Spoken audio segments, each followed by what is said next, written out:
Hey guys, Lithinate here today, bringing you another video featuring Gears of War 4, actually just Gears in general. In this video, I kind of want to talk about the future of esports or competitive Gears of War, where the game is going to achieve that, where it's been, and so let's get into the video.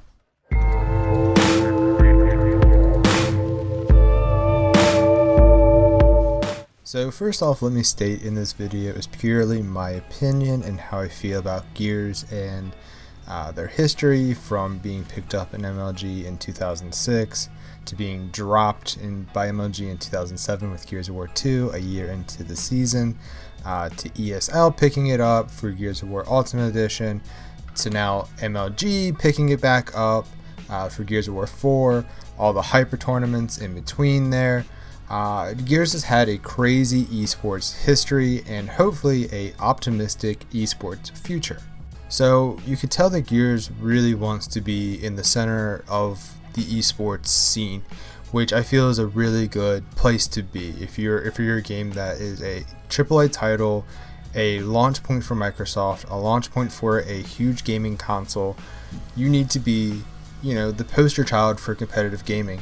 Because unlike Call of Duty, Gears is just for Microsoft, which kind of makes the diehard fans more diehard because PlayStation people can't understand it. PC gamers can now get it with Windows 10, but before you had Gears of War 1 online, but then that was it. And that game wasn't the best. It was fun, but it wasn't the best.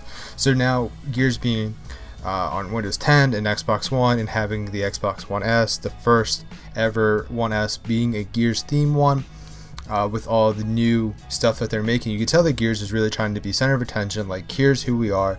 So it only makes sense for them to try in the esports scene to take over as much as they can. It's very hard though, because MLG right now is mainly for your 15-year-old kids who watch Call of Duty players, and that's not a bad thing for MLG, and I'm not knocking MLG, I'm not knocking 15-year-old kids, and I'm not knocking Call of Duty at all.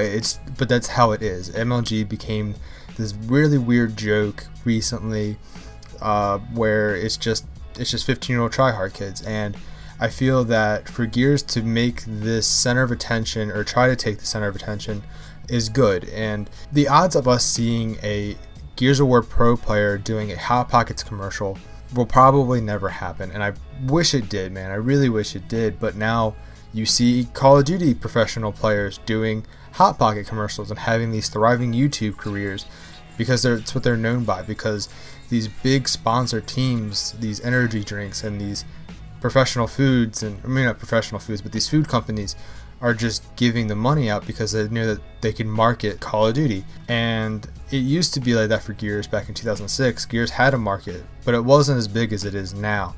So I feel that if Gears can just stay alive just a little bit longer once the game launches, because as soon as the game launches, it's going to be big on Twitch, it's going to be big in MLG, it's going to be big in ESL.